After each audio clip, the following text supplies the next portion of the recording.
Insyaallah kita akan membahas pertanyaan masih seputar wudhu. Ini ada pertanyaan dari teman-teman tentang bagaimana hukumnya wudhu di kamar mandi atau wudhu di toilet. Karena tidak semua orang punya ruangan khusus untuk wudhu. Dan memang anehnya kita ini ya.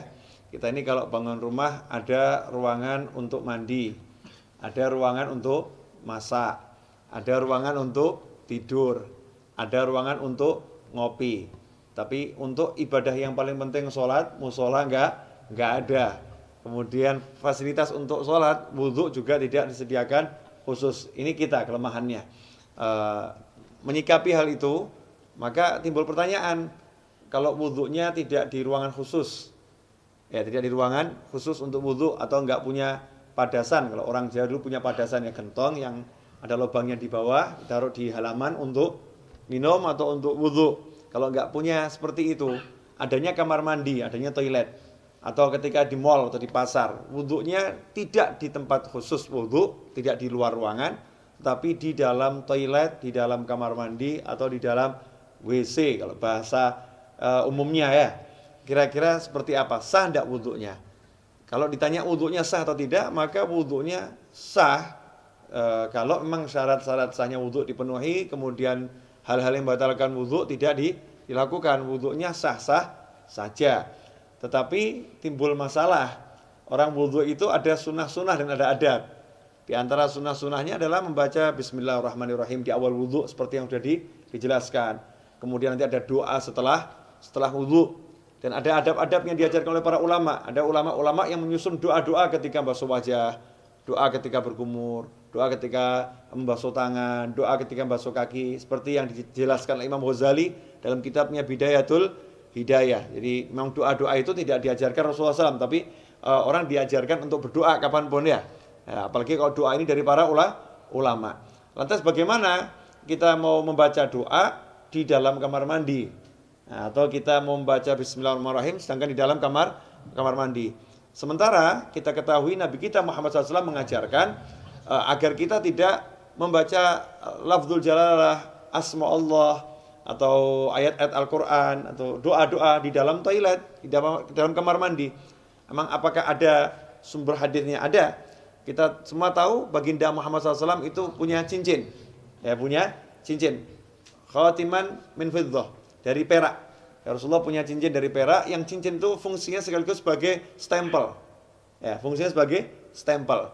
Dulu Rasulullah SAW tidak punya cincin, tidak punya stempel. Tapi ketika sahabat mengatakan, nih raja-raja yang pembesar-besar non-muslim itu kalau dapat surat, tidak ada stempelnya tidak mau terima. Ya, mereka tidak akan menerima surat kalau nggak ada stempelnya. Rasul pun mengikuti, kalau begitu buatkan saya stempel. Ya, buatkan saya stempel. Maka dibuatkan stempel, bunyinya Muhammadun Rasulullah. Ya, Muhammadun Rasulullah.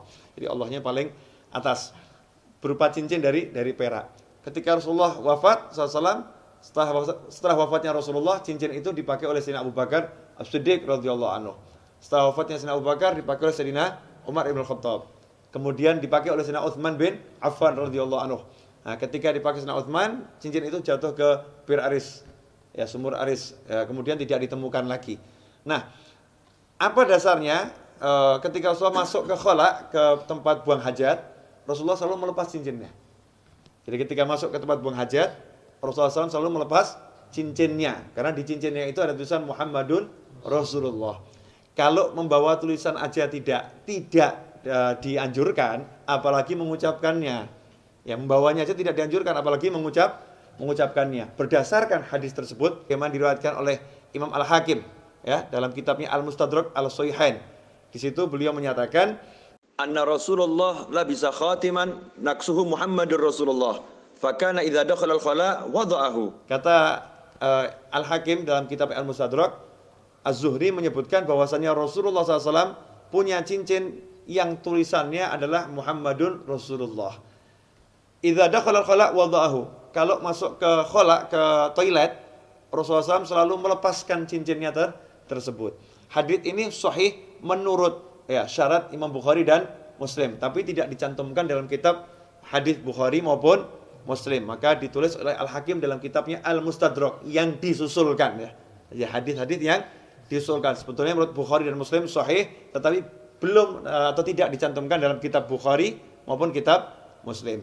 Nah, hadis ini menunjukkan memang kalau masuk kamar mandi jangan bawa tulisan yang mengandung nama Allah atau nama Rasulullah Shallallahu Alaihi Wasallam. Dari sini ulama kemudian mengambil kesimpulan kalau membawa tulisan nggak boleh, apalagi membacanya.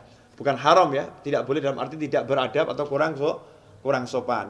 Karena itu seyukyanya jangan berwudu di toilet, seyukyanya. Cari tempat wudu yang memang betul-betul untuk wudu. Kalau tidak adanya toilet, barulah silahkan wudu di toilet atau di kamar mandi atau di WC. Tapi kalau wudu di kamar mandi, toilet atau WC, jaga adabnya. Apa adabnya itu? Ya satu, jangan membaca asma Allah. Cukup dibaca di dalam hati. Lantas bagaimana dengan doa setelah wudu? Ya doanya dibaca di luar kamar mandi. Jadi selesai wudu langsung keluar baca doa setelah wudu. Atau bismillahnya dibaca di luar dulu. Bismillahirrahmanirrahim, masuk langsung wudu juga. Nah, dengan begitu maka sunnahnya tidak hilang, tetap bisa melaksanakan sunnah-sunnah yang dianjarkan oleh Nabi Muhammad Sallallahu Alaihi Wasallam. Insyaallah sedikit ini barokah dan jangan kemudian jadi jalan justru. Oh berarti wudu di toilet gak apa-apa. Oke deh, kita wudunya di toilet aja ya. Jangan seperti itu. Usahakan wudu di luar toilet agar bisa melaksanakan banyak sunnah. Kalau memang terpaksa baru berwudu di toilet. Wal afu minkum. Wassalamualaikum warahmatullahi wabarakatuh.